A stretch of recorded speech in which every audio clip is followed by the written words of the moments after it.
All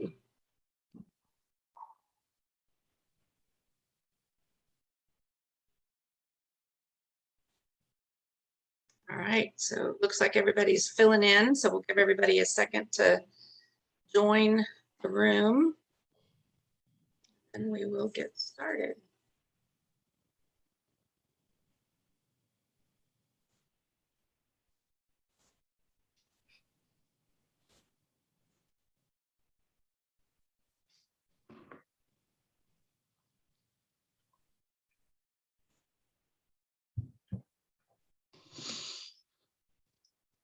I'm gonna give it just a couple more seconds, see, let everybody get filled in here. And we'll begin. Got some people joining. Okay, so we'll go ahead and get started. I'm going to go ahead and kick things off here. I want to introduce myself. My name is Patty Sixtus. I am with Not One More Alabama.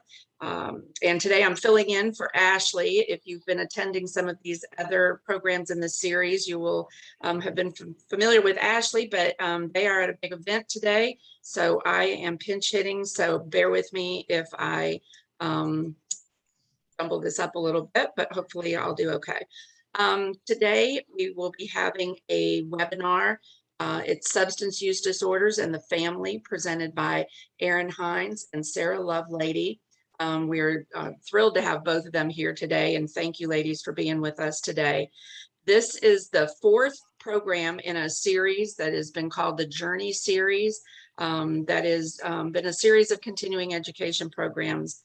The fifth program that has been scheduled that some of you may be registered for has been postponed due to some circumstances beyond our control, but they will be publishing a new date for that event. And so be watching for that. And so for right now, this will be the last in the series until they're able to get that rescheduled.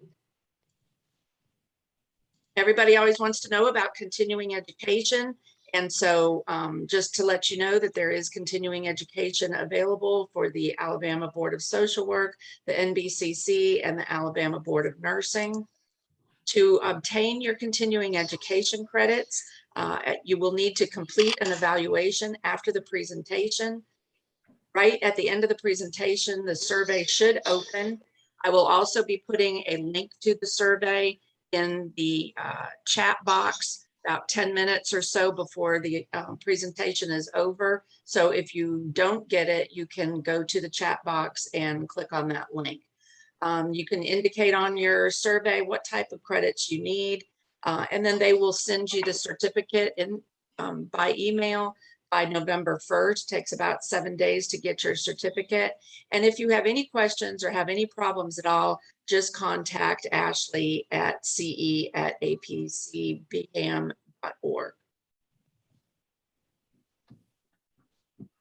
Today's presentation is hosted by the Addiction Prevention Coalition, the Drug Education Council of Mobile, Not One More Alabama, and the UAB Center for Addiction and Pain Prevention and Intervention.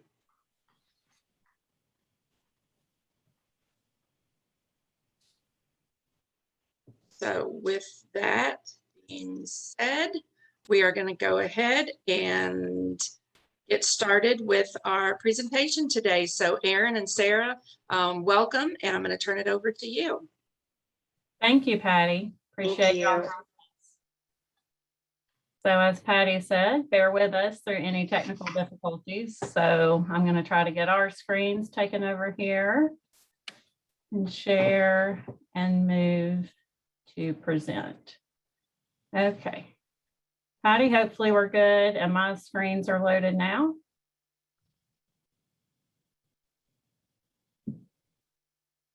All right, assuming we're good. I want to start by, yes, again, just appreciating y'all for inviting us to be with you today to talk about this very important topic of substance use disorder in the family.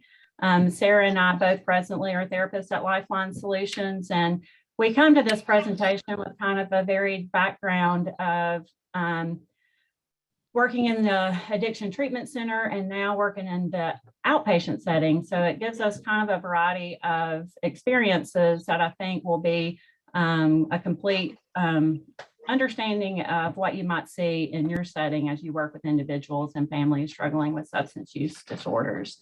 So with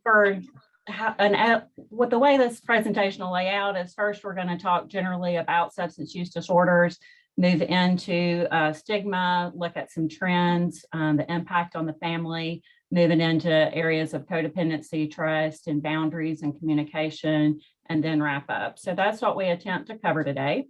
There are a lot of slides that we have to kind of go through. There's some various links and various information we'll be sharing. So feel free to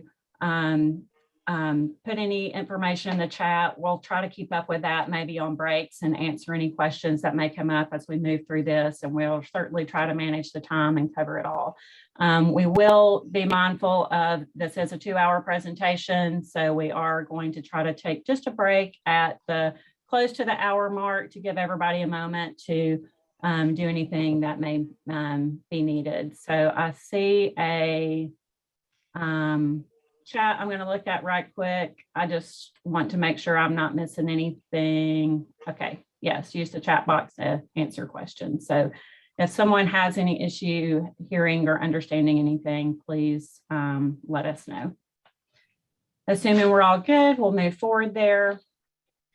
And Erin, real quick, will they be sent the slides? I'm not sure how the coalition handles that. I don't obviously have any of the registrants' information, so it's fine from my point of view. If Ashley does that, then she has those, but I obviously don't know who the registrants are, so. Okay. But good question, and y'all will find that out, and we'll do so. Any other questions before I move forward? So I want to first open with just what makes this topic so relevant, is the pervasive impact it has on individuals in our society. So just looking at the cost of addiction, the spectrum of substance use is one of the most challenging public health problems, and if left untreated, places a burden on the workplace, healthcare system, communities, and family dynamics. According to NIDA, the use of an addiction to alcohol, nicotine, and illicit drugs costs the nation more than $740 billion a year, related to healthcare, crime, loss of productivity. In 2016, overdoses killed over 63,000 people in America, while 88,000 died from excessive alcohol use, tobacco being linked to an estimated 480,000 deaths per year. So these costs include, but are not limited to, the loss of engagement in workforce, incarceration, premature death, healthcare costs for drug treatment, medically related consequences, as well as the cost of criminal investigations, prosecution, incarceration, victim costs, and also the child welfare system. So in addition to the emotional toll that we'll talk a lot about today that addiction has on the individual and the family, there's significant financial toll on society as a whole. So moving forward, I just want to begin with defining substance use disorder. We understand that people come to this presentation from a variety of backgrounds and experiences. Some may be very new, some may be very well experienced. So this may be a refresher for some, it may be new to others. So just going to go through some of the basics about the definition of substance use disorder. So the DSM defines substance use disorder as a cluster of cognitive, behavioral, and physical symptoms, indicating that the individual continues using the substance despite significant substance-related problems. And so in the DSM-5, substance abuse and dependence have been combined into a single disorder known as substance use disorder. So throughout this presentation, substance use disorder will be a common term used to describe that. Addiction is defined by a dimensional rating system from mild to severe. So in the current DSM, when an individual is diagnosed with a substance use disorder, there's a specifier of mild, moderate to severe based on how many indicators a person has. It defines addiction as a primary chronic disease of brain reward, motivation, memory, and related circuitry. And the dysfunction in these circuits leads to the characteristic biological, psychological, social, and spiritual manifestations. This is reflected in an individual pathologically pursuing reward and or relief by substance use and other behaviors. So this can begin as an individual issue, and as we're going to talk about today, how it progresses and impacts the family. We're going to move into looking a little more deeply into some of these criteria. And so the DSM has these criteria that are generally accepted and used by professionals to help determine the presence and severity of substance use disorder. So lack of control, where the substance is used in larger amounts over a longer period of time than the person originally intended. The desire to limit use, wanting to cut back on use, but being unable to do so. Time spent, where there's a considerable amount of time spent using or acquiring the substance. And cravings, where the user experiences an intense desire or urge to use substances. And lack of responsibility, where the substance use takes priority over work, school, or home obligations. And then there's problems with relationships, where interpersonal relationships are consistently strained from substance use. And then the loss of interest, where the user stops engaging in the important social or recreational activities in favor of substance use. And then the dangerous use, where you continue to use despite dangerous circumstances. And then there's the worsening of situations, where the individual continues to use despite worsened physical or psychological problems. So maybe the person sees a doctor or therapist and is beginning to develop medical or psychological issues and using substances, and maybe be told or recommended to discontinue use, and the inability to discontinue despite those messages. And then lastly, we've got tolerance, where there's larger amounts of substances that are needed to achieve the desired effect. And then finally, withdrawal, where that's the physical or emotional effects that happen when a person discontinues use, be it anxiety, irritability, nausea, vomiting, many withdrawal symptoms that can occur when a person who's dependent discontinues use of substance. So those are the criteria. And again, depending on how many criteria an individual meets would determine that severity, that mild to moderate to severe. So addictions, begin with experimentation of substance, and there are many different reasons why people might initially begin using: curiosity, peer pressure, stress, problems at work or home being some of them. But if you're concerned about someone you care about, thinking maybe they're struggling with addiction, there are some warning signs, red flags that we can look for. However, it is important to remember that everyone is different, and it may be harder to detect an addiction in some people than in others. So that being said, here are just some general warning signs to be aware of. Ignoring commitments or responsibilities, problems at work, unexplained absences, appearing to have a new set of friends, considerable monetary fluctuations, staying up later than usual or sleeping in longer, lapses in concentration or memory, and then being oddly secretive about parts of personal life, and withdrawal from normal social contacts, sudden mood swings and changes in behavior, and then the unusual lack of motivation or weight loss, changes in physical appearance. So I want to take just a moment. I see there are several hands that have been raised and issues in the chat, and I don't have the chat up and open on my main screen. Patty, might you be able to kind of let me know if there's a question or hand raised that I need to stop and add anything or correct anything, or can you see the chat? Yeah, I can see the chat, and I've been kind of monitoring it and responding to it and any questions that seem to be coming up. So if anybody has a question, please put it in the Q&A or the chat, either one, and we'll be monitoring that all.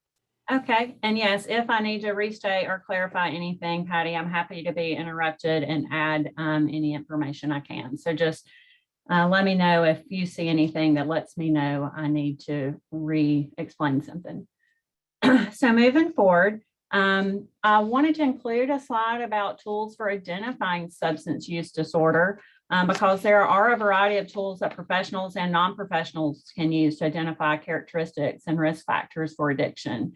So these are just a few of the common ones, and I'll just say a little bit about them in case you're not familiar or want to know the differences. So that ASUS, the Adult Substance Use Survey, is a 64 item, so it's a little longer self-report survey used to assess an individual's perceived alcohol or other drug use. So it provides a brief mental health screen and includes questions that might indicate problems of emotional or mood adjustment as well. And so it's a little longer, but it is the alcohol substance use survey. The audit is a shorter, commonly used, only 10 question about alcohol consumption that can be used as a good pre-screener according to some of the diagnostic criteria of substance use disorder.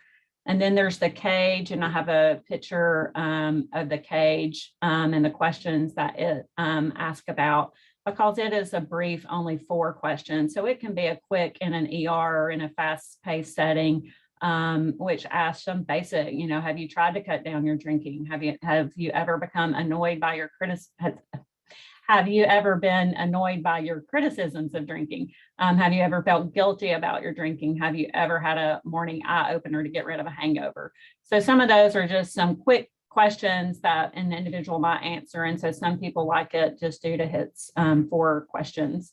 There's also the CRAFT, which is only 6 items, and it is a screener for alcohol and drug use amongst adolescents. So if you more see adolescents, you might want to look at screeners that are more geared to adolescents. And then there's the DAST, which is a drug abuse screening tool. There's a 10 and a 20 question. And so you might, if you're more in a substance, want more leaning away from alcohol and more into drug use screening, that might be one that you prefer. And then there's the rapid alcohol problem screen, which is again only a 4 item questionnaire. So it can be good for those emergency settings.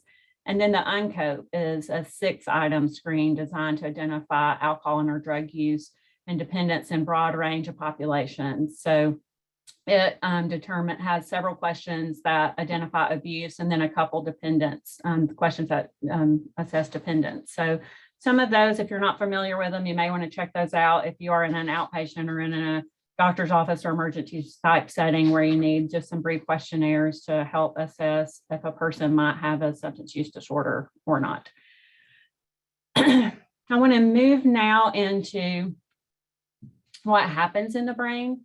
So all drugs taken in excess activate the brain's reward system.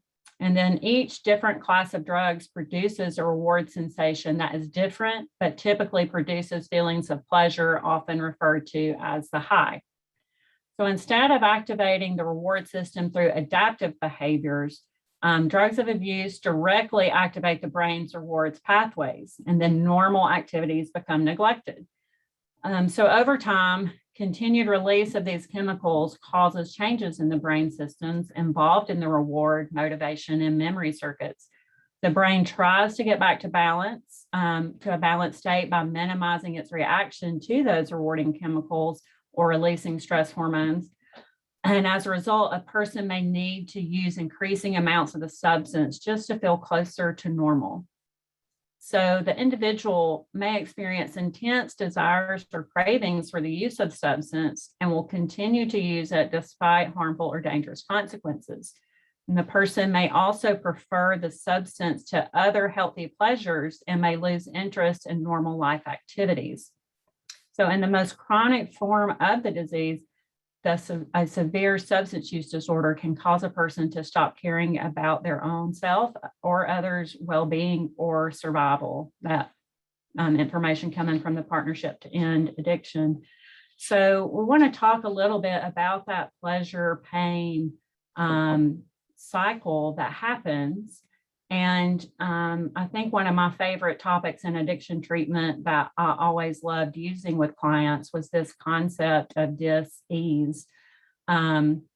that disease was first used, the word disease was first used and referred literally to the lack of ease or comfort, rather than how it's used today to refer to sickness or problems with bodily function.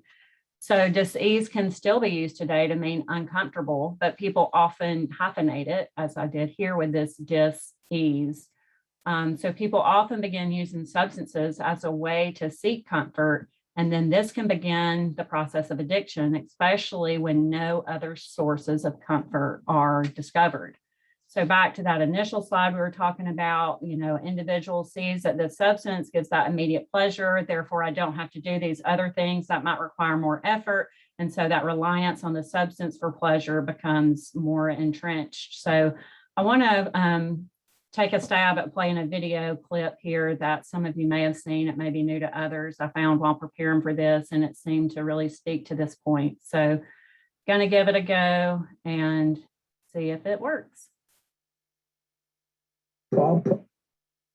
Problem is not pleasures.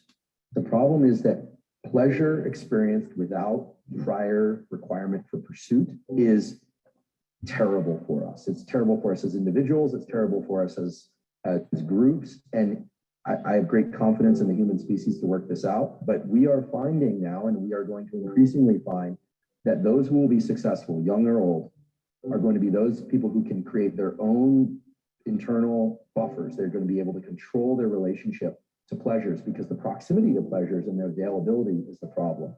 If you look at the increase in use of drugs of abuse or prescription medication, which at least at the first pass deliver pleasure, pain relief, the whole issue with the opioid crisis, and dopaminergic drugs like Ritalin, Adderall, there is sometimes as a clinical need, but tons of people are taking those recreationally now or to study.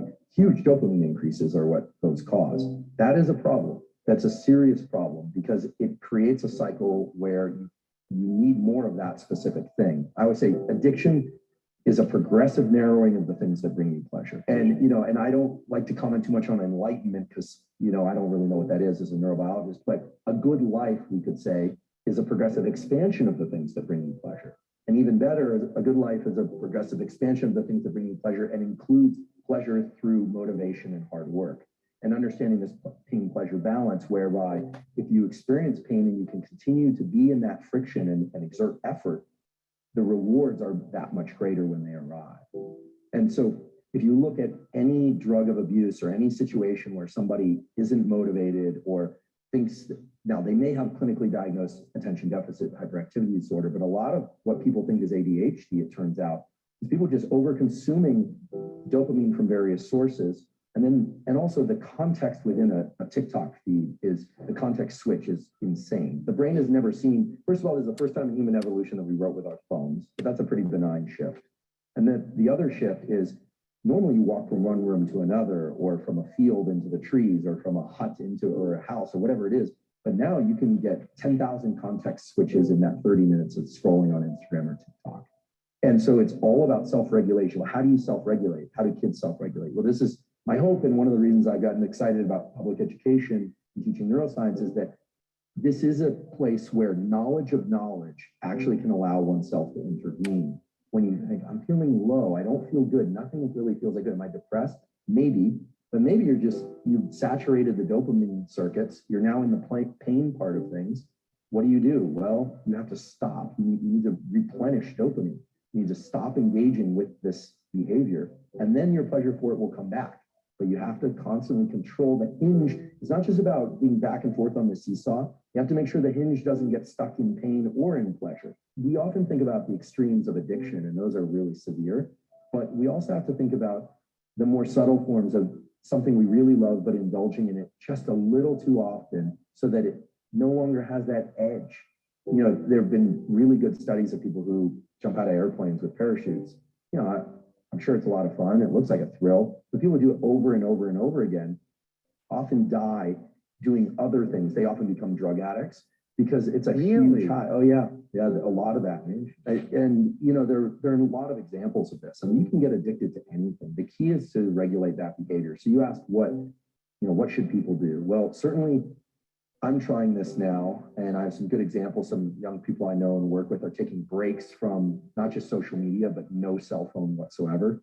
I'm actually trying an odd experiment, which is for the first hour of every day, no phone, learning how to keep that no-go, don't circuitry, as we could call it, tuned up is very important. And so many times throughout the day, but I try and get 25 a day where I actively refrain from doing something that I impulsively want to do. Could be looking at my phone, but it could even be something trivial. Like I want to walk to the kitchen and get a glass of water. So I'm actively engaging in action-based denial. So restricting my behavior in some way as a way of keeping these dopamine circuits tuned up. Also not looking at my phone first thing in the morning for an hour, because knowing what we now know about the second phase of sleep and REM sleep being more predominant, second wave of sleep, and the fact that you're working through a lot of emotional and logistical contingencies, you're reshaping your brain in sleep. That's when neuroplasticity occurs, during sleep. It's triggered in wakefulness, but it actually takes place in sleep, especially that second half of sleep. When you wake up in the morning, you are in a perfect position to what I call receive the download of all the work that your neural circuitry has been doing the night before. But if you immediately go to a sensory experience, especially a rich sensory experience of stuff scrolling by, you're actually missing the information that you processed at night. And even more importantly, that second half of the night during REM sleep is when the emotional weight of things becomes, let's say, you put it on the shelf properly. Things that are important to emotionally register get put in one shelf. Things that were like the comment you got on Twitter that was triggering doesn't seem like such a big deal after a good night's sleep. And that's because that second half of sleep is actually when you would re-experience these things, but your body can't secrete adrenaline. It's kind of an internal form of therapy or even trauma therapy. And that's why people who don't get that sleep are very, they're easily agitated. They feel like the world is crushing down on them. So when I wake up in the morning, I want to receive ideas that I want to learn from my learning. And if you take in new information, you are not in a position to do that.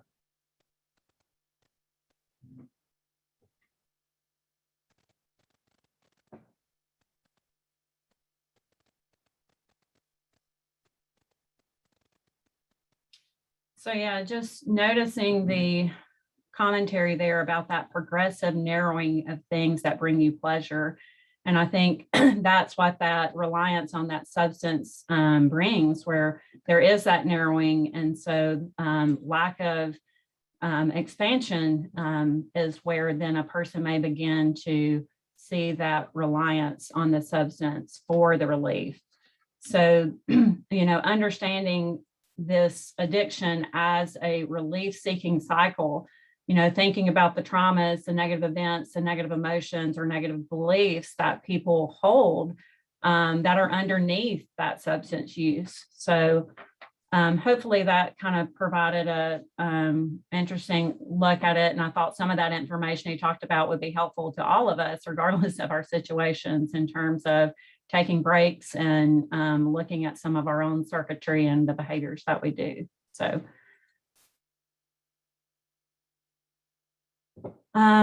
common misconceptions is where we want to go next. And so with looking at these common misconceptions, I want to start with just the one that we hear a lot about, willpower. In the addiction world, there's often this misconception of why can't a person just stop using? Someone else just stopped using. So the initial and early decision to use substances are based in large part on a person's free or conscious choice, often influenced by their culture and environment. So certain factors such as family history of addiction, trauma, or inadequately treated mental health disorders such as depression or anxiety may make some people more susceptible to substance use disorder than others. We know that once the brain has been changed by addiction, that choice or willpower becomes impaired. So perhaps the most defining symptom of addiction is that loss of control over substance use. And people do not choose how their brain and body respond to substances, which is why people with addiction cannot control their use while others can. So people with addiction can still stop using substances. It's just much harder than it is for someone who has not become addicted. So that's really why so much of that prevention work is done in that earlier intervention, because people don't know how their brains are going to respond to a substance once it's introduced. So you do have choice about whether or not to use initially, but that loss of control comes after the brain has essentially been hijacked and begins to develop that dependence. So why is there still a debate? Most people who engage in substance use do not develop addiction. And I think that's a big part of the debate. Well, many people use and don't have a problem, so why do you? So many people who do develop problematic use, such as young people, maybe during high school or college, do tend to just naturally reduce their use once they take on more adult responsibilities. But still about 25 to 50% of people with a substance use problem go on to develop severe and chronic disorder. And for them, addiction is a progressive relapsing disease that requires intensive treatment, continuing care, monitoring, and family and peer support to manage their recovery. However, some people still think that addiction cannot be a disease because it is caused by the individual's choice to use substances. So again, as I stated earlier, while the first use or early stage use may be a choice, once the brain has been changed by addiction, most experts believe the person loses control of the behavior. So therefore, choice does not determine whether something is a disease. If we look at heart disease, diabetes, some forms of cancer, they all involve personal choices like diet, exercise, sun exposure. So a disease is what happens in the body as a result of those choices. So example being, let's say a person who developed skin cancer who didn't use adequate sunscreen during their childhood or teen years, would we stigmatize or not want to treat them or give them adequate care because they didn't prevent the sun exposure enough to reduce the likelihood of skin cancer? So, I think if we can step back and look, it can kind of take us into that the view of addiction disease model with more compassion and understanding as we relate to other diseases. So other reasons there's still a debate is that others argue that addiction is not a disease because some people get better without treatment. So therefore, some people don't intervene, just kind of let a person, swim through it without resources, which can often lead things to becoming worse. Next, I want to just speak for a moment about the recovery process. There is no one-size-fits-all approach. People with a mild substance use disorder may recover with little or no treatment, while people with the most serious forms of addiction usually need intensive treatment followed by lifelong management of the disease. However, some people with severe addiction stop drinking and using substances without treatment, usually after experiencing a serious family, social, occupational, physical, or spiritual crisis. Others achieve recovery by attending self-help, such as 12-step or AA meetings without receiving much, if any, professional treatment. In all cases, professional treatment and a range of recovery supports should be available and accessible to anyone who develops a substance use disorder, as addiction is a treatable disease and there are significant resources available to individuals. So in our roles, it might be connecting individuals to a recovery process wherever they are on the spectrum. And so in thinking about the differences of where people are on the spectrum of disorder, I want to look at the trans theoretical model of behavior change. This is often used in addiction treatment, often used in mental health therapy. So most of you probably are familiar. So starting with that pre-contemplation stage there at the top where there's no intention of changing the behavior. So in that stage, people do not intend to take action in the foreseeable future. So as in like with the next 6 months, they are not planning to do anything. They're often unaware that their behavior is problematic or produces consequences. And people in this stage often underestimate the benefits of changing. And so when we see individuals in the pre-contemplation, it's hard to intervene because they don't believe there's a problem. That's where denial is really high. And then the contemplation stage is where the person's aware of a problem exists, but they're not really intending to make any change in the near future. So it's where you might know there's a problem and you have that awareness, but there's not really any intention to do anything about it anytime soon.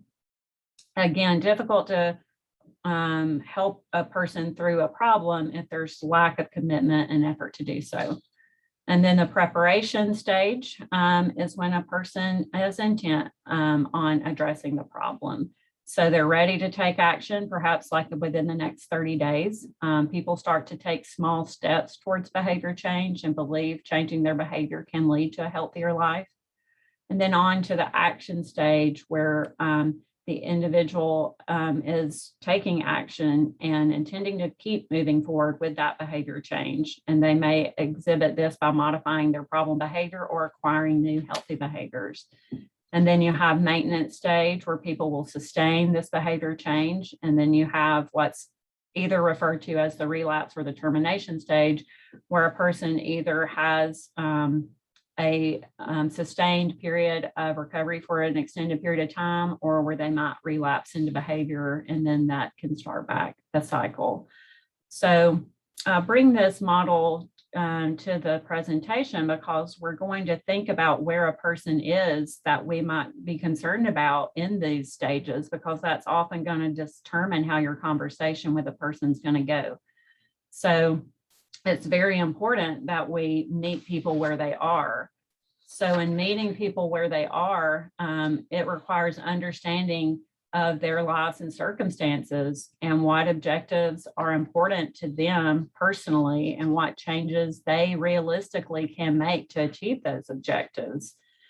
So for example, abstinence may not be immediately achievable by all who use substances. However, many smaller changes may be feasible and could bring substantial benefit. So such as reducing harmful impact, lowering overdose risk, and improving overall physical and mental health. So the guiding principle of meeting people where they are means more than showing compassion or tolerance to people in crisis. This principle also asks us to acknowledge that all people we meet are at different stages of behavior change. And furthermore, recognition of these stages helps us have realistic expectations. So the danger or harm of the unrealistic expectations is that it can cause frustration and disappointment for patients, family members, caregivers, and others touched by addiction. So a positive judgment-free encounter may provide the impetus and encouragement needed for this to start the process of change. Sorry, I just see I have a pop-up on my computer, so let me take that down if I can.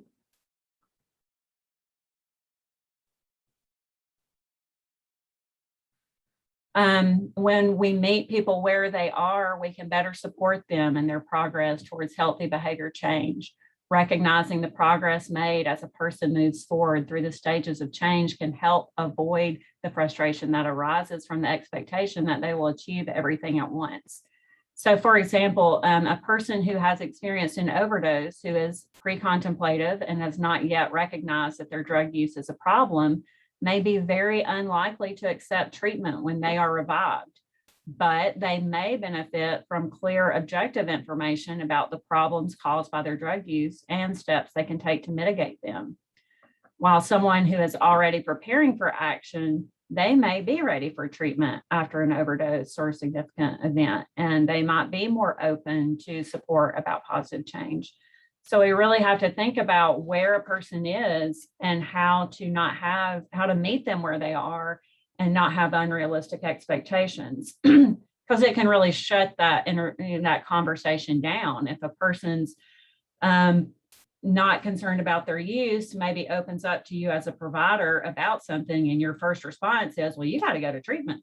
That may shut the conversation down and actually limit the person's ability to get help. So meeting them where they are, expressing more just inquiry and without judgment. And that's going to lead us more into talking about some things later with stigma today, but just understanding that we have an opportunity to help an individual through a crisis point if we can listen and show care and concern and not jump the gun about what we think they should do based on our own experience.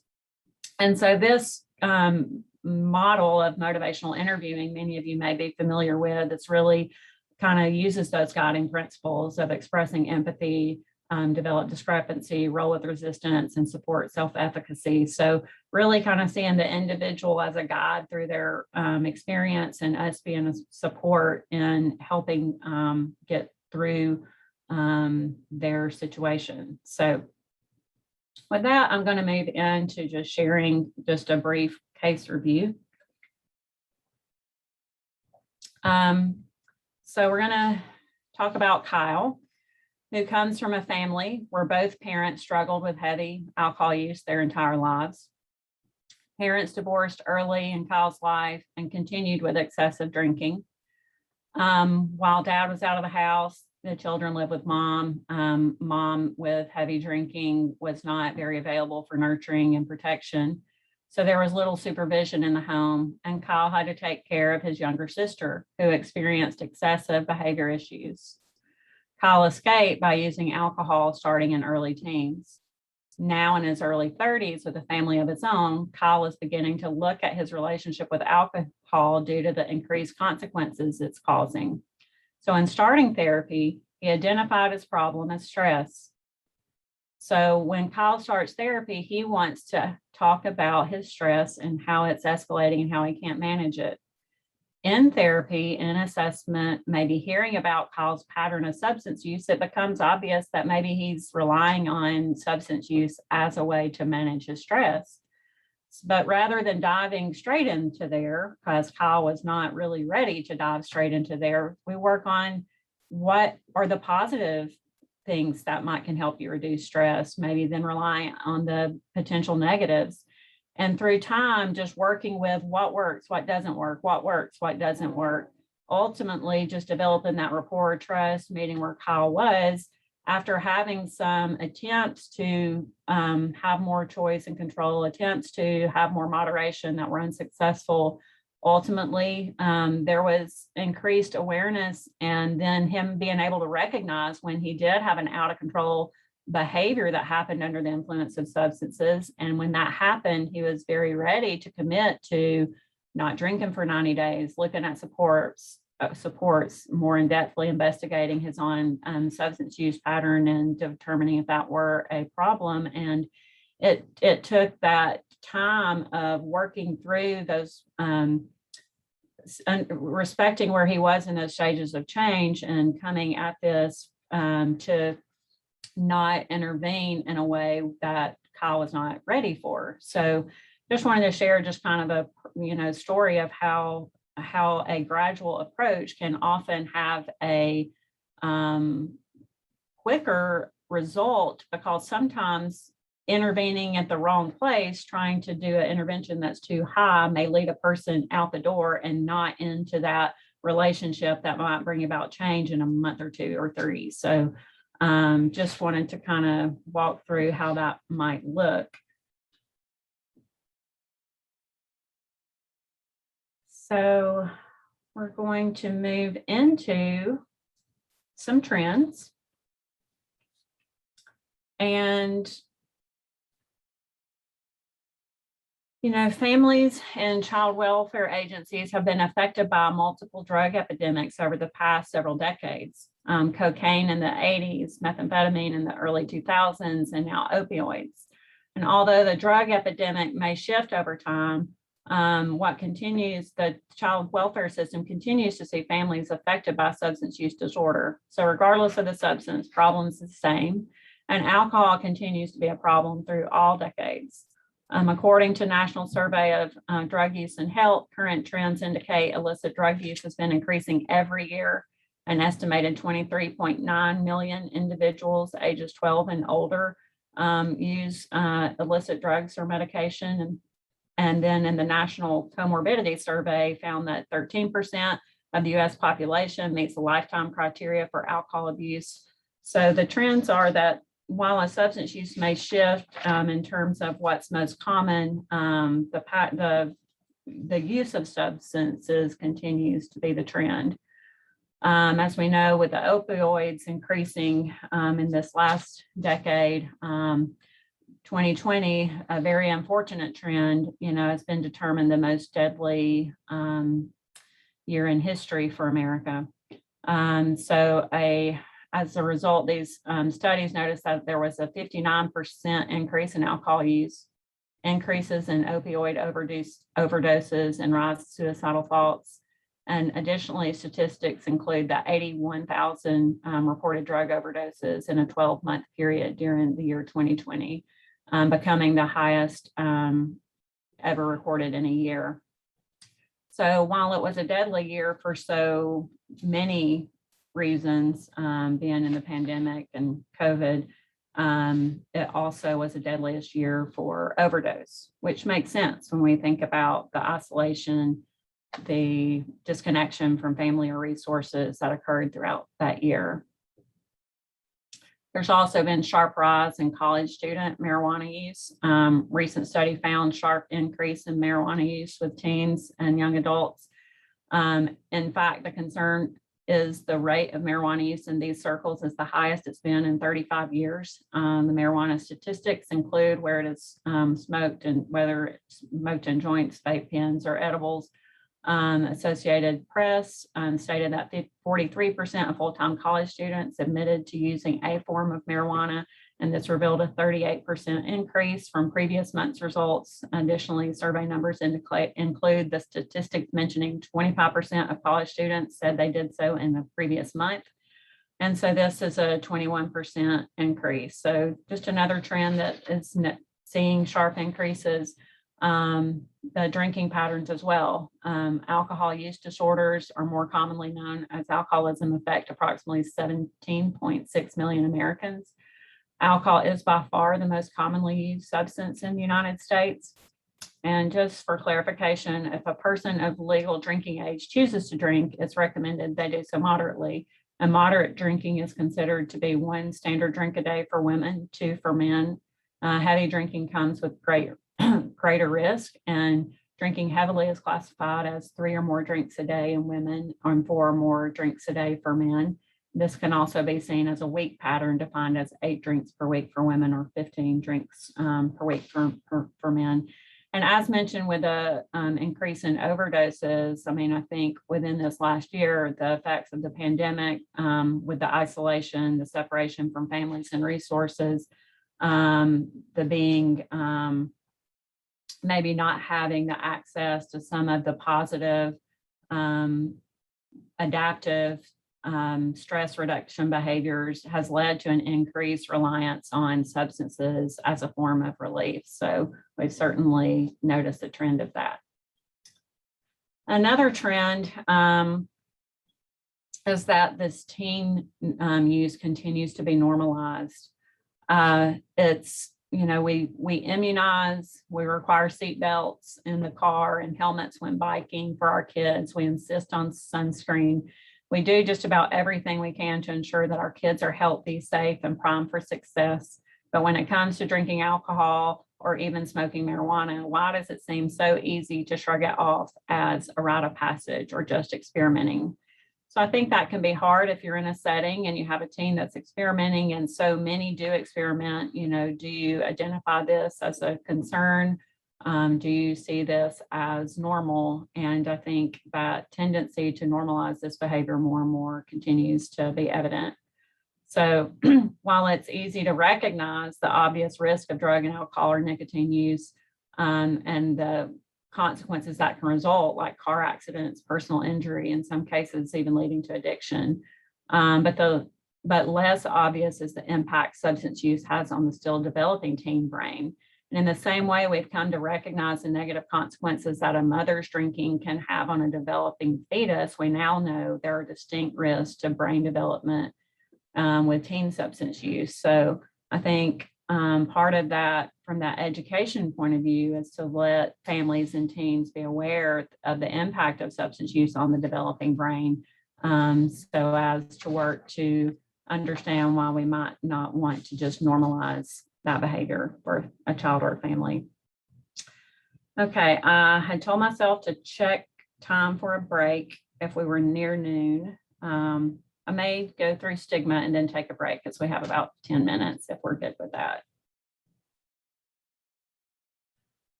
So stigma is the discrimination against an identifiable group of people, a place, or a nation. And stigma about people with substance use might include inaccurate or unfounded thoughts, like they are dangerous or incapable of managing treatment or at fault for their condition. And so how does stigma affect people with substance use disorder? It affects by feeling stigmatized can reduce the willingness of individuals with substance use disorder to seek treatment. Stigmatizing views of people with substance use disorder are common, and this stereotyping can lead others to feel pity, fear, anger, and a desire for social distance from people with substance use disorder. And stigmatizing language can negatively influence healthcare provider perceptions of people with substance use disorder, which can then impact the care they provide. So as we look at stigma today, we're going to talk about the types of stigma: the public stigma, that involves the pervasive negative attitudes and beliefs that lead to societal rejection of persons with addiction. And then the structural stigma, which manifests in the discriminatory institutional practices and policies often seen in healthcare or legal institutions. And then the self-stigma, which occurs when people with addiction internalize these other forms of stigma into their own. So we want to look at this chart from Corrigan's research that kind of lays out how these prejudice and stereotypes can lead to discrimination. And that if we look at the public stigma, where people with mental illness or substance use disorder are dangerous, incompetent, or to blame for their disorder, unpredictable. The self stigma with that may be I am dangerous, or I am incompetent, or to blame. And then the institution may then stereotype and embody, their stereotypes are embodied in their laws and other institutions. So you move from where the public has a belief, the individual has a belief, the institution holds specific attitudes and policies about how they will interact or engage with an individual. And this can lead to discrimination, where employers may not hire, landlords may not rent, healthcare system may offer a lower standard of care to an individual because of this. And these thoughts then often lead to this lowered self-esteem and self-efficacy, like why try to get help? Someone like me is not worthy of good help. And then which leads to this intended and unintended loss of opportunity for change. So stigma is significantly important in our ways we engage with individuals with substance use disorder. The public stigma manifests in labeling of people with negative stereotyping, status loss, and discrimination. Alleviating stigma is not easy, in part because of the rejection of people with addiction or mental illness that arises from violations of social norms. There is some research actually with this Marco Venero that NIDA intramural research program put out, stating that the humiliating rejection experienced by people who are stigmatized from their drug use acts as a powerful social punishment, driving them to continue and perhaps intensify drug taking. So people with addiction continue to be blamed for their disease, even though we've long ago concluded that this is a complex brain disorder, but this leads to this public stigma. And so when people with addictions are stigmatized and rejected, especially by those within healthcare, it only contributes to the vicious cycle that entrenches the disease. I do have a link here that I'm not going to play due to just time, but it is in the New England Journal of Medicine. It's an interview with Dr. Volka, the director of National Health Institute, and it is definitely worth a look, because there's really a good couple articles in that New England Journal of Medicine on stigma that were published in 2020, and that's where I got most of this information from. So since I'm covering the information in my presentation, it seems redundant to play her interview right now, but there is a really good 10-minute interview in that article, should you search it and want to read her interview about stigma and read her articles. So structural stigma on the part of healthcare providers who tactically see a patient's drug or alcohol problem as their own fault leads to substandard care or even to the rejecting of individuals seeking treatment. People showing signs of acute alcohol intoxication or withdrawal symptoms are sometimes expelled from emergency rooms by staff fearful of their behavior or assuming they are only drug seeking. And people with addiction internalize the stigma, feeling shame and refusing to seek treatment as a result. I know we've all heard stories of the dropping off of someone at an emergency room when they're overdosing or not wanting to be associated, and just imagining the other side of that hospital care worker and what their response might be, and wanting to kind of investigate what would our response be in the structure that we work within, whether that be a counseling setting or medical setting or whatever our setting is, what structural stigma could be present that we need to be aware of and that we need to not let affect the care that we provide individuals. Because then ultimately what happens where there is structural, institutional, and public stigma is the self-stigma, where the person with the addiction internalizes the stigma, feeling the shame and refusing to seek treatment as a result. So stigma not only impedes care delivery, it also most likely causes us to underestimate the burden of substance use disorders in the population. Stigma plays an even larger role in the crisis, in this crisis. One that has been less discussed is when internalized, stigma and the painful isolation it produces encourage further drug taking, directly exacerbating the disease. So beyond just impeding the provision or seeking of care, stigma may actually enhance or reinstate drug use, playing a key part in the vicious cycle that drives addicted people to continue using drugs. Sorry, that was a mouthful, but yes, this shame cycle, any of us who've worked in addiction are very aware that shame is one of the biggest triggers for relapse and for continued use. So this shame cycle that comes with this self-stigma, again, if I'm not good enough, I'm not even good enough for change or for care. So we really limit a person's likelihood to get help if this shame is internalized. So how to help reduce stigma? We want to use first-person language, let individuals choose how they are described. Person-first language maintains the integrity of individuals as whole human beings by removing language that equates people to their condition or has negative connotations. For example, a person with a substance use disorder has a neutral tone and distinguishes the person from his or her own diagnosis. We also want to think about emphasizing solutions as that appears to reduce stigma. Research also suggests that the use of sympathetic narratives, stories that humanize people with addiction may reduce stigma, and stigma reduction messages should emphasize societal rather than individual causes of addiction. So it's kind of normalizing. Many people experience this rather than it feeling like a me problem, it's a we problem. When talking to people with substance use disorder, their loved ones and your colleagues use non-stigmatizing language that reflects an accurate science-based understanding of substance use disorder, which is consistent with your professional role.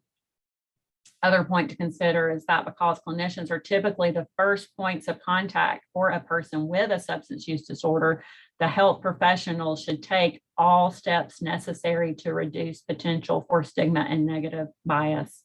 Take the first step by learning terms to use and avoid.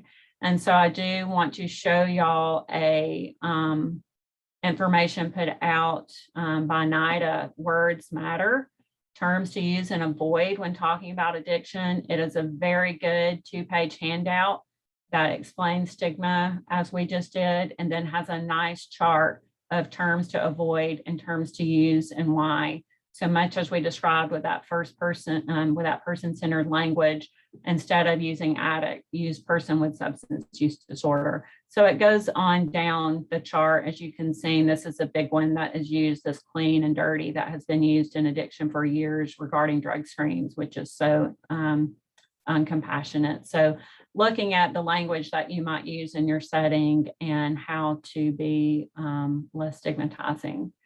And so we'll conclude this section on stigma with this video. It was produced in the Netherlands. There have been many of these produced. This one seemed the most appropriate for this setting. So even though it's not in our language, you can read and you can see the impact and how we want to think about reducing stigma and seeing everyone with Wir common alle humanity. haben Vorurteile. Da sind die, die in der Vergangenheit leben und die, die ihre Zukunft. Sorry about that. I wanted to blow that up so you could read the titles. I'll start that back over once this loads. haben.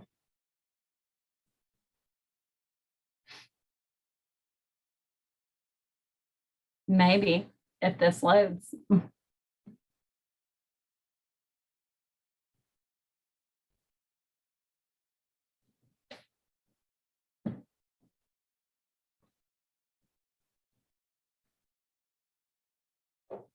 Well, maybe that's the signal that it is right at 12 o'clock.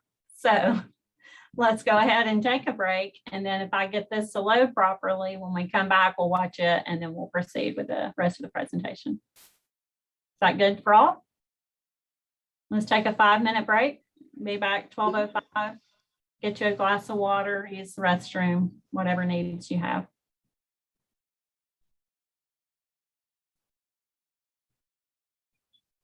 Und Vorurteile.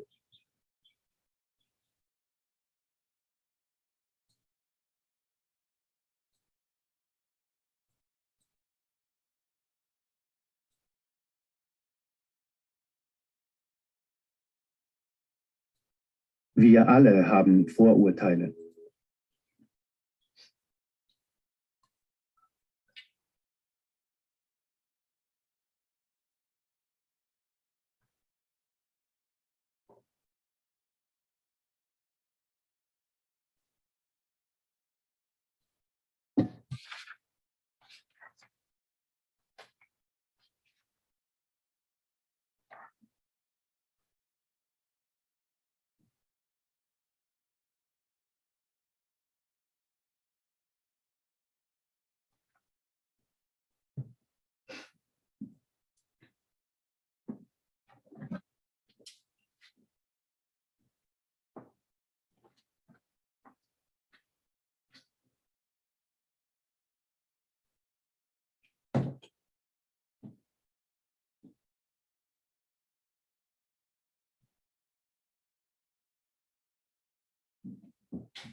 Okay.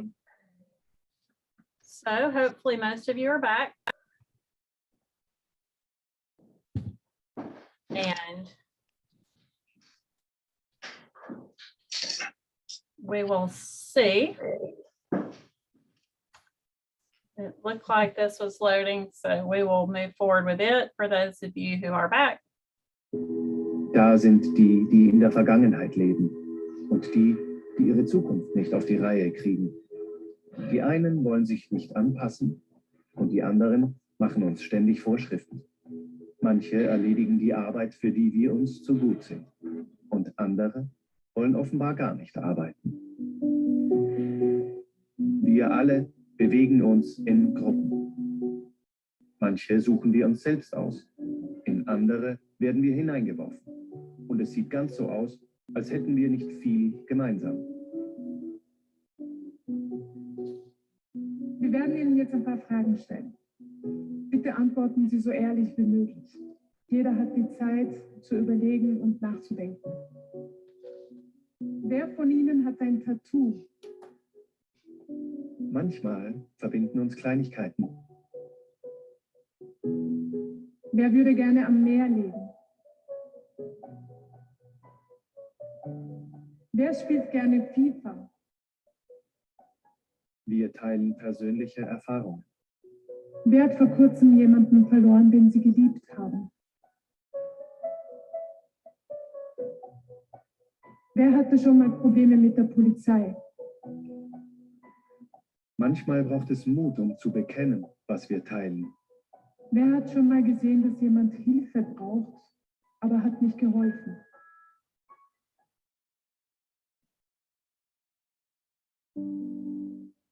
Wenn wir einander kennenlernen, sehen wir, wie viel uns verbindet. Wer hat vor, heute noch jemanden zu küssen?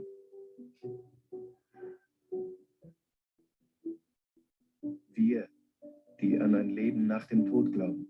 Wir, die wir uns bei der nächsten Klimaschutzdemo treffen. Wir, die gerne mit dem Rauchen aufhören wollen. Und wir, die bei König der Löwen geweint haben. Es gibt aber auch Zugehörigkeiten und Erfahrungen, die unser Leben zu bestimmen scheinen. Wer ist im Alltag auf Hilfe angewiesen? Bleiben Sie bitte kurz stehen. Ich möchte jetzt eine zusätzliche Frage stellen. Wenn wir andere Fragen stellen, können wir Erfahrungen teilen. Wer weiß, wie es ist, wenn man nicht selbstständig entscheiden kann? Wir können zuhören und einander beistehen. Wer wurde schon einmal aufgrund seiner Religion oder seiner Hautfarbe in der Öffentlichkeit beschimpft? Und wer kennt das Gefühl, öffentlich bloßgestellt zu werden?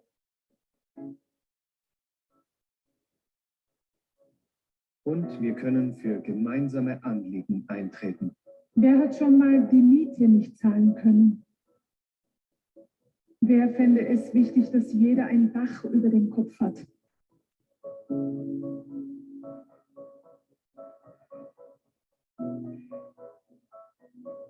Die wichtigsten Fragen sind die, die uns zueinander führen. Fragen, die ein Gespräch ermöglichen, die uns voneinander lernen lassen, damit wir uns gemeinsam um das kümmern, was wir im Grunde alle brauchen. Das Gefühl, wo daheim zu sein. Eine Umwelt, die uns verträgt. Verständnis für die Probleme anderer. Eine gemeinsame Zukunft. Eine Zukunft, in der wir Unterschiede als Vielfalt begreifen und anderen mit Interesse und Respekt begegnen.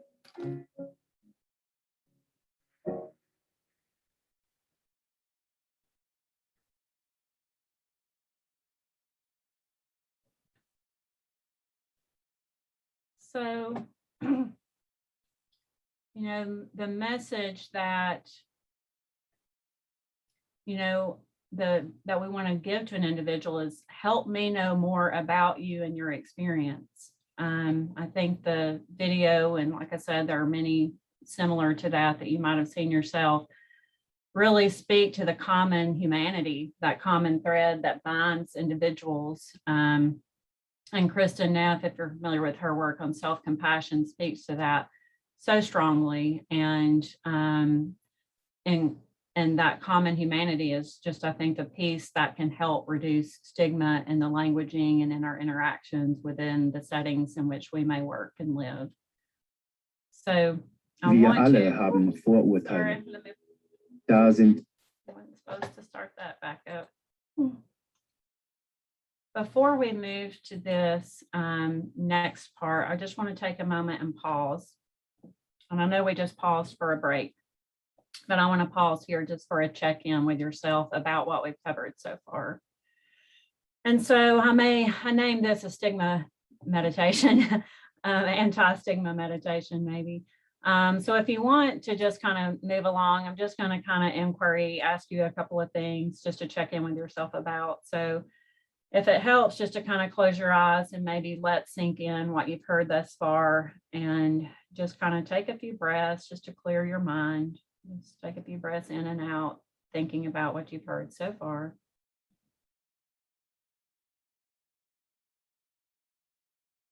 And then bring to mind someone you know or someone you suspect that struggles with substance use disorder. Perhaps someone you work with, an individual you've seen in your practice, an individual in your family, a neighbor, anyone that you've had concerns about their relationship with substances. And see their face, see their body, and feel their presence. Notice what it has been like to be in the presence of that individual when you have been with them. And then ask yourself, how did I engage with this person? Did I use judgment or shame? Or did I use compassion? Just investigating what type of interaction you had with them and what your role in that was. And then maybe ask yourself now, what would I say now if I were to see them? Maybe just I see you, or I see your hurt or your experience. What must it be like to be you? Just having the loving awareness for that individual's experience of who they are and what they experience.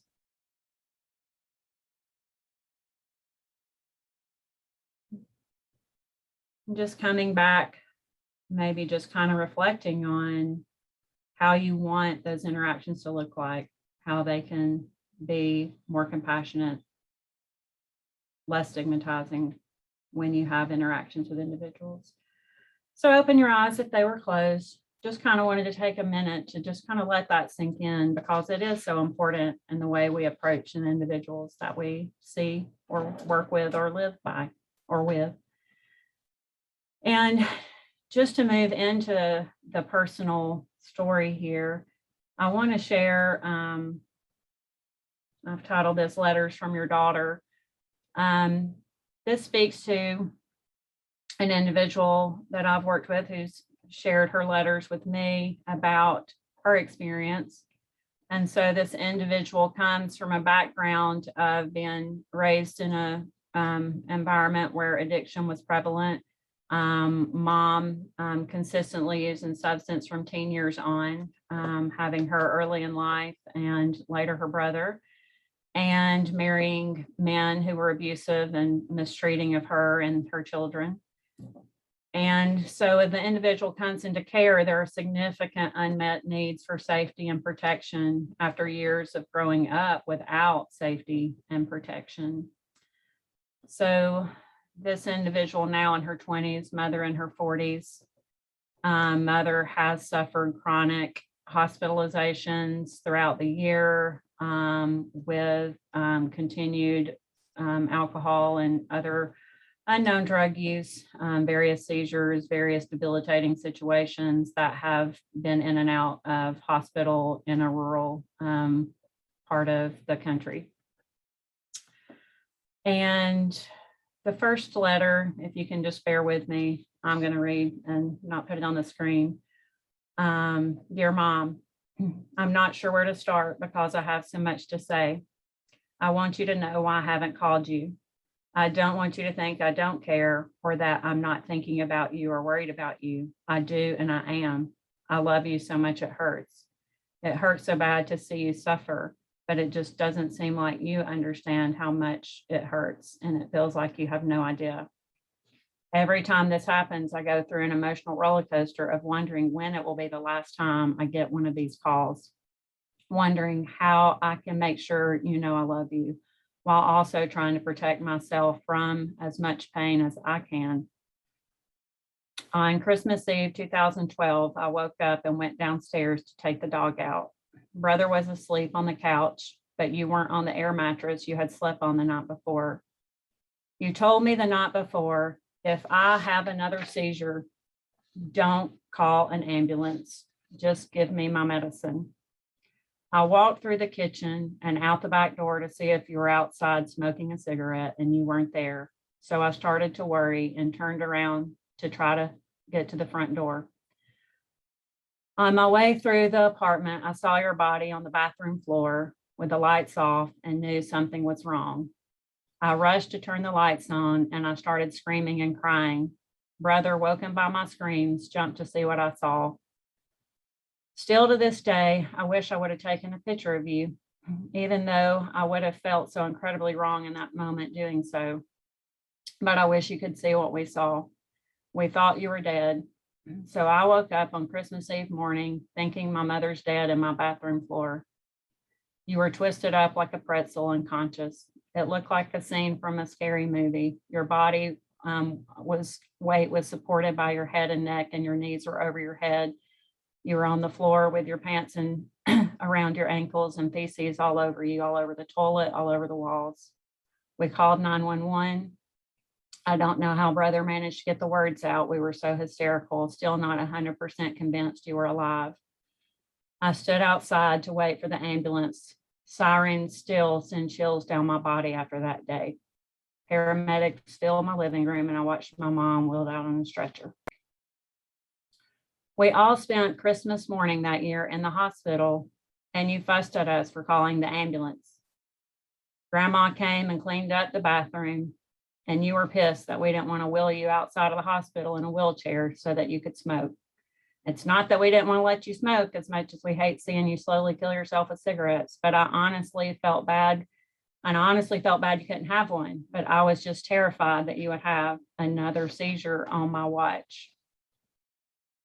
It's killing me to see you suffer. So taking that in, that's the letter to the mother a couple of months prior to the next letter I'll read. Currently, and this letter, mother is in the hospital again and has only been given a week to live and is unresponsive, can't communicate or speak. She can open her eyes, but she can't talk. And she's 47. I'm so sorry I'm not spending more time with you right now. I'm here. I'm right outside the double doors of your room. And I haven't spent a second not thinking about you. It's just so incredibly difficult seeing you this way. I'm just scared of seeing you have to live like this for a long time.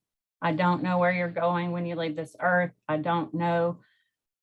I do know where you're going when you leave this earth, and I don't want you to have to wait any longer. I want you to have a new body so you can ride motorcycles and have the most beautiful garden you ever wanted. I don't want to lose you, but I feel like I already have. I'm not giving up on you. I just want you to feel peace and no more pain and to be happy. I don't want you to spend another minute alone. I don't want you to be afraid or to worry about us. We're going to be just fine. Brother and I each have each other, and we have people around us who love and take care of us. My biggest fear is you're going to keep holding on, suffering the way you are, and not thinking we can take care of ourselves. We love you. I love you. I love you. I love you.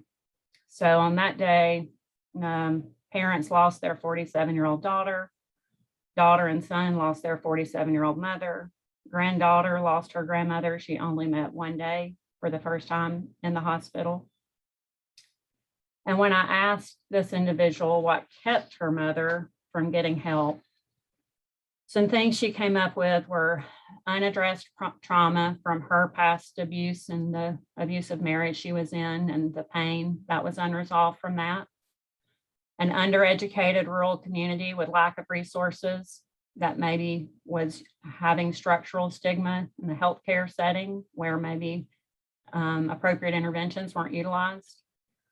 A lack of understanding of addiction and hospital staff, back to that structural stigma, dismissed medical care because she was always doing this to herself.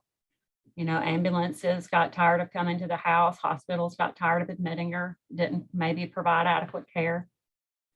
And the family not really know how bad it was, how bad it had gotten, and as it was often so easily hidden. So there's a great secrecy that maybe was present due to the self-stigma that was internalized from the public and the institutional stigma that was present. So, you know, that was another death during the deadliest year that we talked about earlier. That was in 2020. The COVID, actually earlier this year, but after the 2020 year. And so thinking about that isolation, separation, the loss of connections, loss of resources that, you know, were so experienced during that, just here another untimely death of a woman way too young. So in seeing how family can be impacted by addiction, I think those letters were just a touching segue into the addiction as a family issue and how the family members often have different set of experiences and then the individual with the addiction. You know, this mom, I have a feeling if you asked her, are you hurting your kids? She would have probably said, I'm only hurting myself, you know, but however, the years of poor judgment, poor decision-making, not protecting, not nurturing, not providing a safe environment, all were effects of addiction. And so we're going to look deeper into the second half of this presentation about the effect on families. So substance use impacts the family, as does treatment and recovery, and pretending the problem doesn't exist doesn't work. Families need support, often just as much support as the person with addiction. And so we want to use a system approach, understanding the ripple effect. The effect of drug and alcohol addiction can both be short-term and long-term. Peaceful, loving homes can be divided by the strain caused by drug and alcohol abuse. Conflict becomes normal as family members fight to engage with a family member who abuses substances, for example. Trust begins to erode.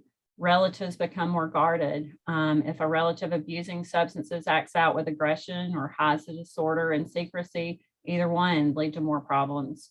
Marriages can end due to the changes caused by addiction. Communication becomes more difficult. There's heightened frustration. So the family members may see their relative endure the side effects of drugs or fly into rages when under the influence of alcohol, and others may see relatives lose weight rapidly, become unrecognizable. Some may not hear from a loved one for extended period of time, only to discovering they're living on the street or maybe have experienced a fatal overdose. So such shocks can cause the relative to endure severe trauma or develop unhealthy coping mechanisms like codependent behaviors in response. So the system is, no one's protected from the impact.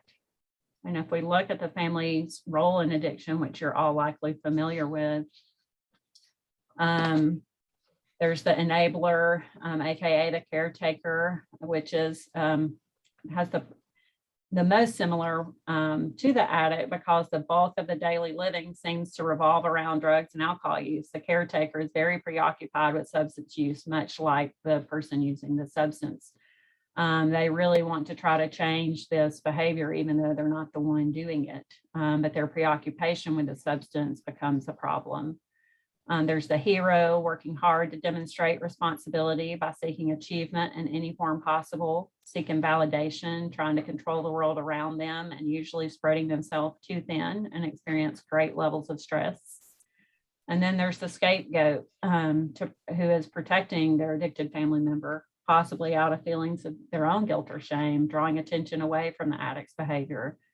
The scapegoat can suffer misplaced blame from the behaviors of others in the family. And then there's the mascot, who often cracks jokes to find other ways of providing entertainment. They do so in an attempt to alleviate the family's stress, although sometimes it may backfire. They use their sense of humor as defense mechanism to put off dealing with pain, fear, or any other sort of emotional discomfort that might cause them trouble. And then there's the lost child there over in the corner, becoming tired of feeling neglected and just decides to withdraw or sometimes act out. So in many of these family roles, a child is one of these individuals, So we want to really think about that impact on children when they grow up in a home with substance use disorder. Studies have shown that parents with substance use disorder appear to spend less time monitoring their children than parents without drug problems. And this seems to be a contributing factor to early substance use in adolescence. So these children are 50% more likely to be arrested as juveniles, 40% more likely to commit a violent crime, 60% more likely to develop substance use disorder, and 3 times more likely to be neglected physically, mentally, or sexually abused. So in looking further into the effects of substance use disorders on family functioning, there's issues that impact childhood development, household safety, what substances are around, what are children exposed to, the psychosocial impact, the impact on parenting skills, and then the intergenerational trauma and other mental health problems. So the worry that the families with substance use disorder have produces a lot of anxiety, grief, shame, and other mental health issues that family members struggle with. So rush through those last slides because I didn't want to not leave Sarah enough time to cover this codependency and boundaries. And so I'm going to turn over to you now, Sarah. Okay. All right, let me pull up my screen.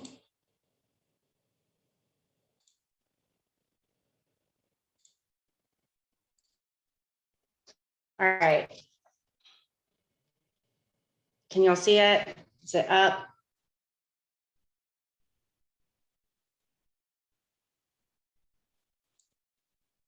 Yeah, Okay. we're good. All right. So codependency and trust. What is codependency? It's an emotional, psychological, and behavioral condition that develops as a result of an individual's prolonged exposure to and practice of a set of oppressive rules which prevent the open expression of feelings, as well as the direct discussion of personal as well as interpersonal problems. Our values and needs become blurred and in relationships. We don't know where we end and the other person begins. We focus on how someone else can mend our needs rather than focusing on how to take care of themselves. I'm going to show a video, and in this video, a lot of y'all are probably familiar with Tara Brach. She has a podcast, and this is a clip of her interview with Elizabeth Gilbert, who is the author of the book Eat, Pray, Love. In this excerpt, Gilbert is discussing her partner who was living with a substance use disorder, and shares about a conversation she had with her partner regarding what everyone else around could have done that might have contributed to her getting sober sooner, or just helping her. I do want to preface this by sharing that Gilbert uses some negative language, and I think it's important to clarify that she uses the word junkie at one point, and y'all will notice that it's going to jump out at you. What you don't see in this clip is an earlier part in the interview where she's talking about junkie is what her partner often would refer to this part of herself in active addiction. So.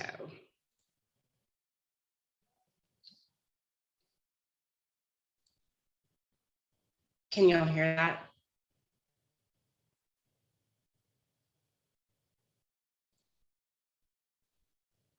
The sound did not come on immediately. It didn't. Okay.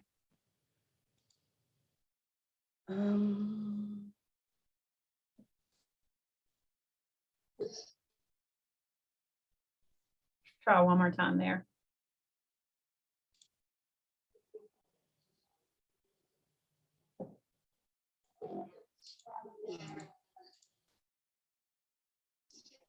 There we go. I got it. Like, so it's a really deep habit to want her to be different. And I don't know, just wanted to share that and hear whatever you wanted to say about it. Oh, to hear you. Well, look, like you're not a ninja, you know. It's not like like we're not like until we have total spontaneous enlightenment and know what to do in every second. Oh shoot.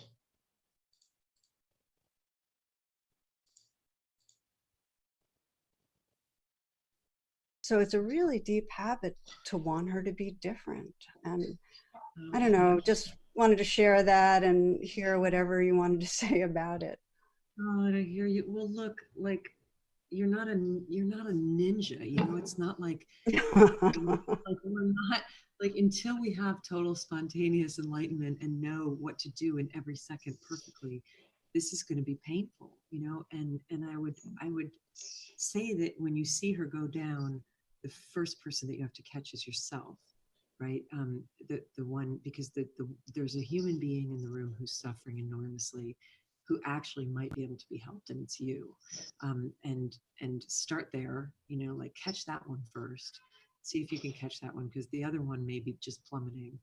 And the other thing I would say, and this is, you know, I'm hearing Rhea say it, because I heard her say this to people so many times, where she used to say, the best thing that anybody could have done for me, because I asked her one time, all those years, because she did 13 rehabs, 3 prison stays, a couple mental institutions, a bunch of stints of homelessness. I said, what would have helped? What is the thing that somebody could have said or done that could have gotten you clean sooner? And she said, if everyone had abandoned me sooner, I would have gotten clean sooner. It would have been the best thing they could have done for me, because it wasn't until there was not one single person left on earth who would pick up the phone when I called. I had burned them so badly that not one person would take me back. And there, I was totally alone in the world. Did I then have the clarity to have to decide, do I want to live or do I want to die? Because as long as there was one person left to use, I used them. And until they were all gone, then it was just me and death looking at each other in the face. And I heard her say this to so many people over the years, where she would just say, do them a favor and let them go. They're either going to live or die. They're either going to live or die. And you have to give them the opportunity, the sacred opportunity to make that decision. And every single time you rescue them, you delay it. And for people like us who are empaths and rescuers, it's like, what? And when it's your family member or your child, and I'm only quoting what the junkie said, you know, and it may not be true for everyone, but that was her counsel. And it's ultimately what I did to her. And she then had, for the second time in her life, to face that decision. Do I want to die this way or do I want to clean up? And she came back. And one more thing, Codependent No More by Melody Beattie is a book that I believe a lot of us are familiar with. In it, she just breaks down unnoticed learned behavior that's been passed down through generations and provides amazing insights for anyone who's struggled to figure out why they often put others first and feel guilty taking care of themselves. She does take on a tough love approach, and it can be hard at times for our clients to digest. I will say that one recommendation I've made sure to give clients who I recommend it to is to read it slowly, take it in, digest it over a few months, and just taking in each new piece at a time and applying it to day-to-day life. But it's a fantastic resource that's been around for a while. So signs of codependency, enabling emotional distress, low self-esteem, lack of self-care, anxiety, feeling responsible for fixing the problem. Here's a codependency quiz. These are just some key questions you can ask clients or advise clients to ask themselves to help determine whether they are codependent. And of course, this is going to be included with the slides. Negative outcomes of codependency. As the codependent misassigns responsibility for the addiction to themselves, they become a part of the addiction process, often taking on the worry about the consequences of addiction themselves rather than allowing the addicted family member to take responsibility. They stay preoccupied with cleaning up messes and preventing relapse rather than taking care of themselves, and consequences can be long-lasting and fatal. So when a family member is struggling with addiction, it is common for other family members who live with that person to take on certain roles. And these can include codependency and enablement, which can actually cause the addiction to worsen. Codependency is when a person takes on a savior role, taking care of the addict in any way possible. They often thrive off of the feeling of being needed, which can cause the relationship to become toxic and actually enable the person's addiction even further. Enabling is when you shield the addict from the consequences of their addiction, prompting them to keep using since they have no negative consequences as a result. And learning about these roles and how to stop the behavior can be beneficial for both the family member and the person living with substance use disorder. So the 3 C's of Al-Anon. I didn't cause it, I can't control it, I can't cure it. The first C of Al-Anon, I didn't cause it, discusses step 1 of the program, which is we admitted we were powerless over alcohol and that our lives had become unmanageable. The first C shows the friend or family member that they didn't cause their loved one's addiction because they don't have the power to do so. Addiction acts on its own because it is a chronic disease. There is nothing a person can say or do to stop their loved one from using or drinking. This is extremely important and can relieve the person of a lot of grief, and misplaced responsibility. The second C, I can't control it. As much as a person would love to wave a magic wand and have their loved one stop drinking, this is not possible. The second C explains this through the use of step 2 in Al-Anon. Step 2 states, came to believe that a power greater than ourselves could restore us to sanity. This is important because the friend or family member realizes there is nothing they can do to control the addiction. Instead, they can leave it in the hands of a higher power or anything that gives them hope, which can be very reassuring. And then the third C, I can't cure it, is explained through step 3, which states, made a decision to understand our will and our lives made a decision to turn over our will and our lives to the care of God as we understood him. After the friend or family member realizes there's nothing they can do to control the addiction, they can take on the step of turning it over to their higher power. And this is usually when the person accepts that addiction is a chronic disease and therefore cannot be cured. This can be hard to accept, but it usually helps the individual become more understanding and in a better place to help their loved one. Okay. So boundaries and communication. So how do we address codependency and trust issues? What is a boundary? Personal boundaries are physical and emotional limits that people set for themselves as a way to safeguard their overall well-being. Healthy boundaries help our clients define who they are as a way to ensure their relationships are safe, supportive, and respectful. Examples of healthy boundaries our clients will practice are knowing that their needs and feelings are just as important as the needs and feelings of their loved one, not allowing others to find their sense of self-worth, and knowing that they want and need what they want and need, and being able to communicate it directly, and knowing that they have a right to their personal feelings and opinions. And then unhealthy boundaries are thoughts or behaviors our clients might use as a means to manipulate or control their relationship with their loved one. And so a few examples are asserting responsibility for their loved one's happiness and well-being, taking responsibility for fixing or saving their loved one, not saying no or accepting when their loved one says no, and disrespecting or dismissing the opinions and beliefs of others. So how boundaries benefit our clients. Healthy boundaries really are synonymous with the concept of self-care. And this is an important distinction to make with our clients in terms of increasing their ability to absorb information regarding boundaries and internalize the significance of setting them. It's not just their loved ones' well-being that is at stake here, but for our clients as well. When our clients practice self-care and are boundaried, they grow more resilient, are able to think more rationally, respond to situations more thoughtfully, and harbor less resentments. And in practicing self-care and thus being more present in their relationship with themselves, our clients can then learn how to be more present in their relationships with others. So when our clients set boundaries, they are simply setting rules for themselves. In turn, they are giving their loved one the freedom to decide how they wish to interact with them.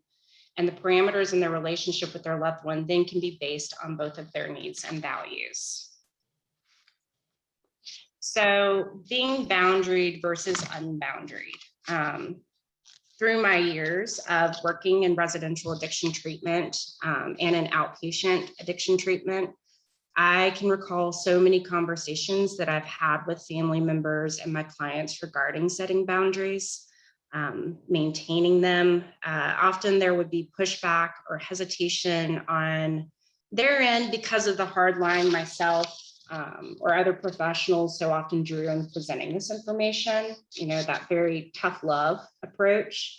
I even remember using the phrase, "you have to be selfish," verbatim. And I was operating from this authority that setting a boundary really were just black and white. Since then, I've tried to modify my approach with different points and compassion in mind. Compassion and understanding for the connectedness and dependency that naturally exists in a family unit. So very recently, a psychotherapist in the UK named Sirat Challa posted about this term she coined called being boundaried. And she identifies it as a state of being and points out that so often boundaries advice can seem to encourage us to behave as though we are the main character in the universe. Relationships, though, are not cut and dried or made according to a formula. Each relationship involves another human being that isn't just a supporting character in our universe. It's important for practitioners working with families in boundary setting to internalize that for that client, that it's not all about them. Recognizing that even though I'm meeting with one client who is struggling with a loved one who has a substance use disorder, they're not just thinking about themselves, they're thinking about everybody else that's playing a part in this. So what does being boundaried mean or look like, according to Challa? So being boundaried is having a clear awareness of our own needs and limits and being just as respectful of another's needs and limits. Holding up our own boundaries firmly when they're pushed on and not pushing on others' boundaries because we have a need we want met. She says, being boundaried is protecting our privacy and respecting the other person's privacy by not prying, knowing what and who aren't for us and accepting it, and respecting that we aren't for someone else always when we aren't for someone else. It's being aware of our own capacity and honoring it and not pressuring others to operate outside of their own capacity.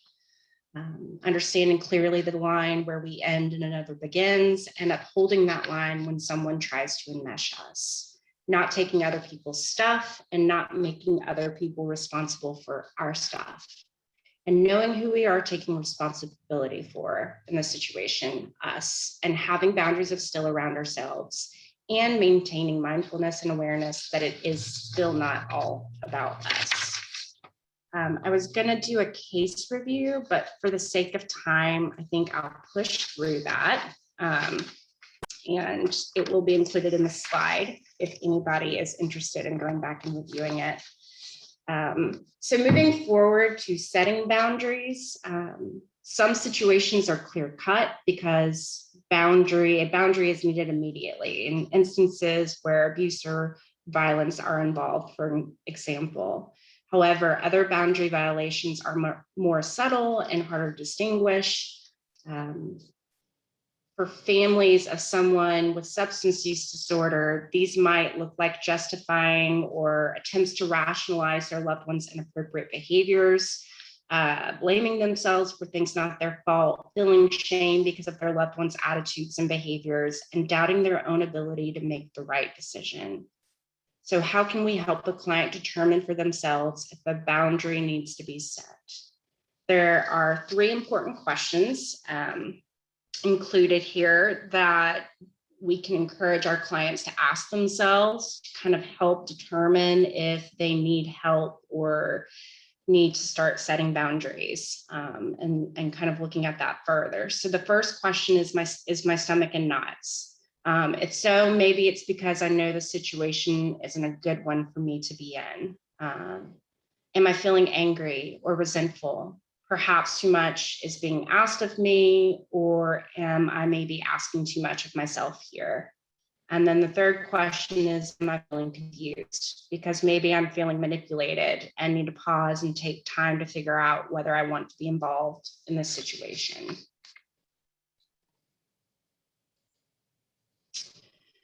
So, examples of boundaries. In my work with family members who are trying to set boundaries with a loved one who is living with a substance use disorder, one of the main areas these clients want feedback on are examples of healthy and appropriate boundaries. For example, earlier this morning, I was meeting with a client who had no idea how to set a boundary with her boyfriend, who she just found out had been having an affair. And she thought the only boundary she could set was to just completely break it off with him right then and there. And so that was something we really had to explore and spend some time on and give other options and possibilities and figure out what she was going to feel most comfortable with at this point in time. So some examples of boundaries here in this instance, though, no drugs or alcohol in the house or around me, identifying what is allowed, what isn't. Follow this by clearly explaining the consequences of violating this boundary. And I will say that for any boundary that somebody is setting, they have to make sure that they're communicating exactly why they need this boundary and what the consequences are if this boundary is violated. That goes for all of them. The next one, if arrested, I will not bail you out, and neither will I pay a lawyer to defend you. Their loved one has the power to make their own decisions, and they're recognizing that they are their own person and with their own role to play here, but force them to assume responsibility for their actions. The house is off limits to drug using friends. Even if they're sober, the people they have around them directly impacts their own success in terms of remaining not only sober, but healthy, content, and secure in their life and their choices. So know who and what aren't for you, and accepting that this could mean your loved one may decide that you aren't for them. I will not provide you with any more money. This is definitely one of the first boundaries a lot of our clients are setting with their loved ones.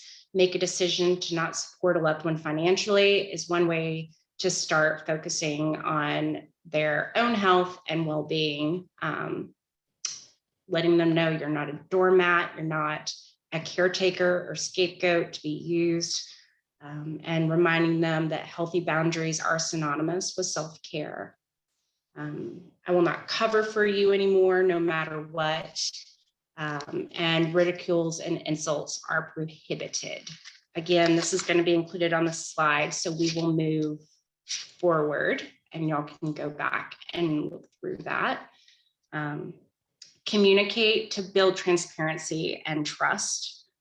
Allow people in recovery to talk openly about their experiences, especially cravings. And this is something that's super important because a lot of loved ones really struggle with the idea of somebody experiencing cravings. That means they're going to go use, when really it's just a natural part about recovery and getting sober, especially in those early months. And the most important thing is for them to be able to talk about it. So how do I approach my loved one about their problem?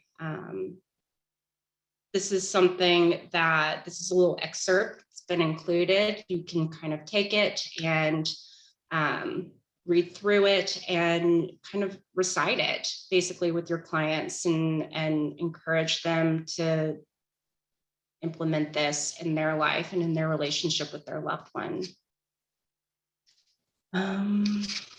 So 5 tips for addressing substance use disorder with a loved one. Real quick, there's no exact formula for telling you how to talk to a family member who's suffering from a substance use disorder. However, other people in similar situations have shared their stories on how they got the conversation started. And included here are the top 5 things to keep in mind when talking to them when they're sober. You talk to them when they're sober. Give examples, specific, concrete examples of things that they have done and how those actions have left them feeling. Show love and support. Keep words and actions consistent. And encourage treatment. And then here are some resources, support groups, therapy for coping skills, and supportive resources such as 12-step, Al-Anon. And just real quick, want to cover something on Narcan. And what we know about it is that it's an FDA-approved nasal formulation of naloxone, which is a treatment for known or suspected opioid overdose. It's designed for use in the community, and it's needle-free and ready to use. It may counteract the life-threatening effects of an opioid overdose. And since most accidental overdoses occur in a home setting, it was developed for family, friends, and caregivers and requires no medical training. Narcan is sprayed into one nostril of someone who has overdosed and suspends the effects of an opioid overdose until emergency responders can arrive. When sprayed into the nostril, it blocks the opiate receptor sites and reverses the effects of an overdose, restoring a normal breathing pattern.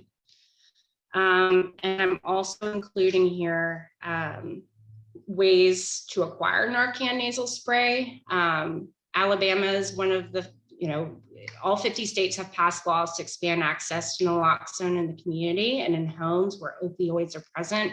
It's highly recommended that Narcan or naloxone nasal spray is on hand there. Alabama, along with many other states, have a standing order to ensure that Narcan is readily obtainable by any person who's experiencing an opioid-related overdose, or a family member, friend, or other individual who's in position to assist a person at risk of experiencing an opioid-related overdose.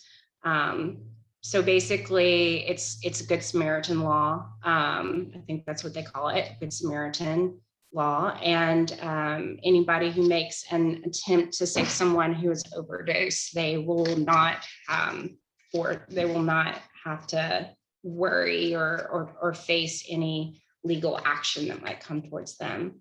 You can get Narcan from a pharmacist without a doctor's prescription through your insurance. CVS, Walgreens, Rite Aid, and even some of the more locally owned pharmacies are carrying it now, but the price will vary. The cost varies anywhere from $20 to $40 a dose, whereas the nasal spray Narcan can cost around $130 to $140 for a kit, and that includes 2 doses.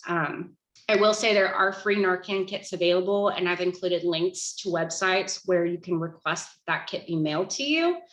If you're unable to locate it locally, or if you are looking for a free kit, both websites do require that in order to receive the free kit, that you take a free 1-hour online training where you can learn about how to administer Narcan in the event of an overdose.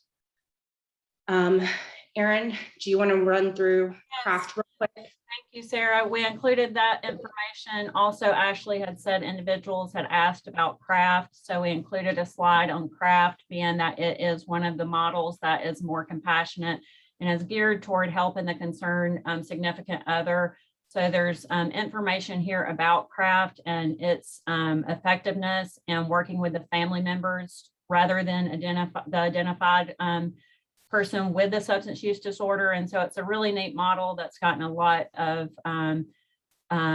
research and efficacy that's been published over the, in this last couple of years, even though it's been around a while. And so I wanted to share that with y'all, and then just thank y'all. We're out of time, so we essentially got through this all, and thank you for being with us. And the final slide you can have on your own. And just remember to keep that compassionate response to foster growth and change for these individuals.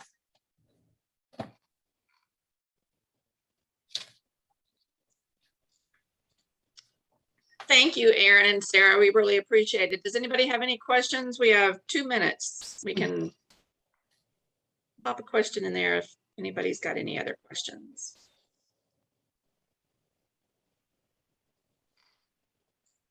Okay, so several people have asked about CEUs, and I've put it in the chat several times that at the end of this, there will be a survey or an evaluation that comes up, and you just need to fill that out.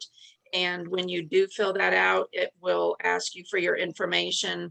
And within 7 days, you'll receive a certificate in the mail or in email. And I'm putting it The evaluation will show up once the presentation closes out, but you can also go to it with that link that I just put in there right now as well. So, and then if you have any questions, you can email Ashley at ce@apcbham.org. She can answer any of those questions. Somebody said they didn't see it in the chat. Is it not showing up in the chat? One more time. Did y'all get that? A link? Okay, I see it.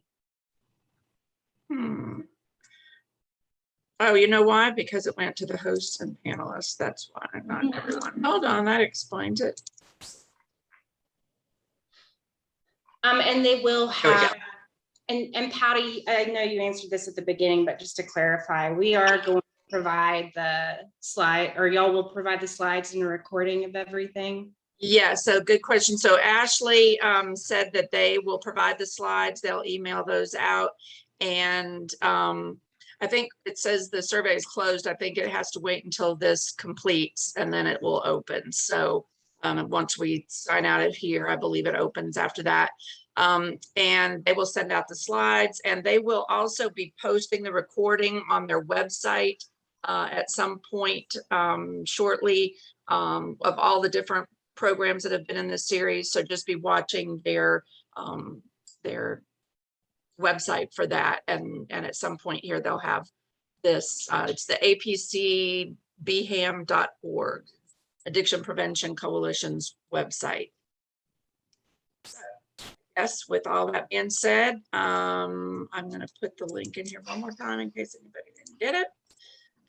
And yeah, when this closes out, you should get your evaluation. We really appreciate everybody being on here today, and look forward to seeing y'all again sometime in the future. Thanks. Thank you. Thank you. Bye-bye.